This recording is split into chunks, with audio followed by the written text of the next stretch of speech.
Well, if you're anything like me, you don't like using the standard 12 volt cigarette lighter for powering your accessories in your vehicle, because it's always down here, and everything you do you put on the dash. So as you can see, I have ripped up the whole dash because my intent is to put a 12 volt socket up here. Now this is where it gets interesting. Plenty of space, but when you actually look in sections like here, it's a little bit tight, because by the time you put that back in, so obviously you've got to make sure you don't have an interference when you fit the sockets. I've seen people place the sockets in here. Not overly keen on that idea for various reasons, apart from drilling holes in my van, back to that old nugget, and also I like building things with options, as a great man once said. So my current plan is I'm going to drill a hole down the bottom here, so I can mount the 12 volt cigarette lighter. I'm going to have one here,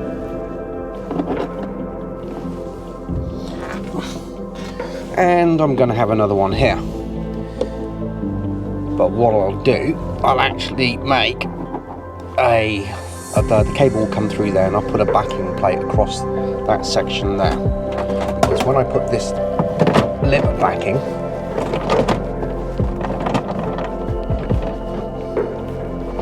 you can do it. There you go. It's all discreet. It's actually underneath the cover.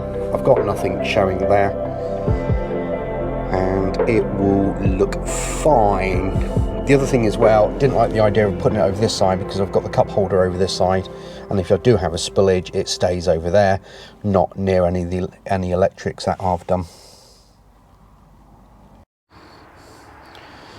Next tip is, it's always handy to keep a torch available. So I'm just having a quick look in the hole, make sure I'm not going to be drilling into anything, so it's all clear back there.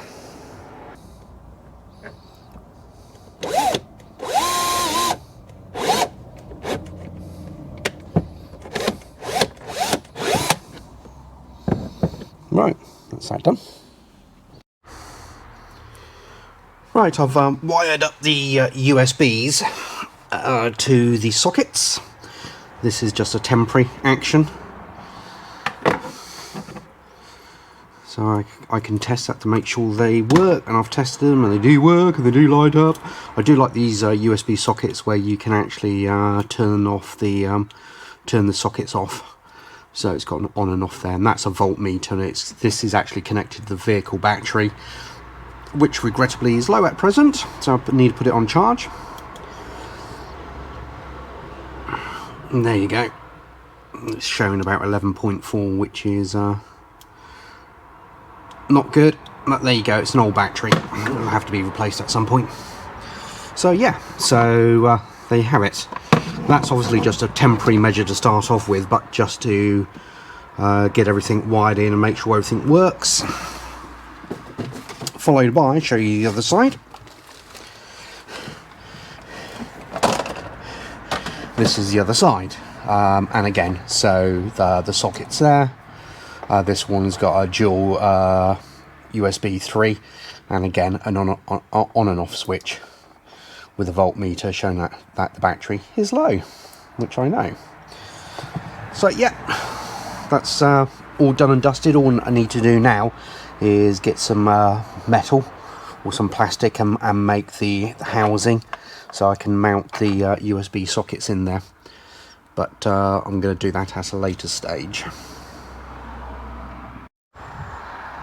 I'm running a cable for the reversing camera, and if I put a dash cam or something up there as well, so rather than go down the passenger side, I'm going down the driver's side, just to share the cabling either way, so it doesn't get too busy one side. So trunked it all the way around there. I'm using these fabric ties again, fabulous. A trick is, put them where the grommets are, put them either side, so if the cable pulls, this actually won't pull that way, and if you put one that way, it won't pull that way, if that makes sense. Hopefully that makes sense. all the way down through the dash. It's right at the back. Again, what I've done, I've put this protective coating on it. That join there is actually where I've just, so I can, because I didn't put a continuous piece of this protective conduit, so I just shrink heat wrapped it there and carried it all the way along to the end of the cable. So cheeky picture of me. there you go. Must refrain from doing dinosaur shadows. Yeah, okay.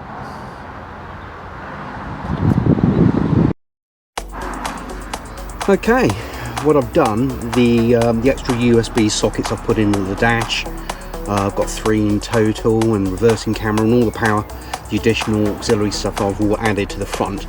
I've run all the cabling. Through here. Using obviously the protective covers on it. So people wonder how to do it. I was going to put a fuse underneath the dash, but I decided I preferred this option. So I'm going to run it that way, and I'm going to fit a fuse box in the far side. The box closest to the door. Reason being, should I find that if I want to change the seats to a single, I don't have to rewire it all. So the fuse, 12-volt fuse, is going to go into the far seat rather than the close one. Just a bit of future proofing.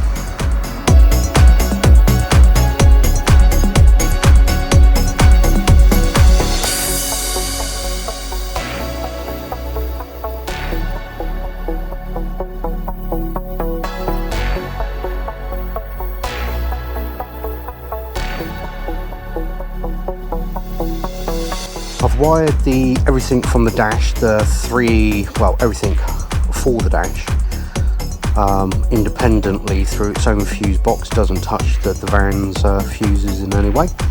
I've mounted the fuse box underneath the seat, and I've put a breaker down there in the corner. These fuse boxes typically handle 100 amps. So that fuse breaker down there, if I remember correctly, is 50 amps. Because that fuse box is never going to draw more than 50 amps max, and the cabling running to the fuse box is rated for 60 amps. So you've got to make sure everything's all safe, and I certainly have done. So I reckon the max, with everything plugged in, if I had everything running on that fuse box, I don't know, 30-40 amps max. So I like to build a nice big safe margin when I'm doing these builds.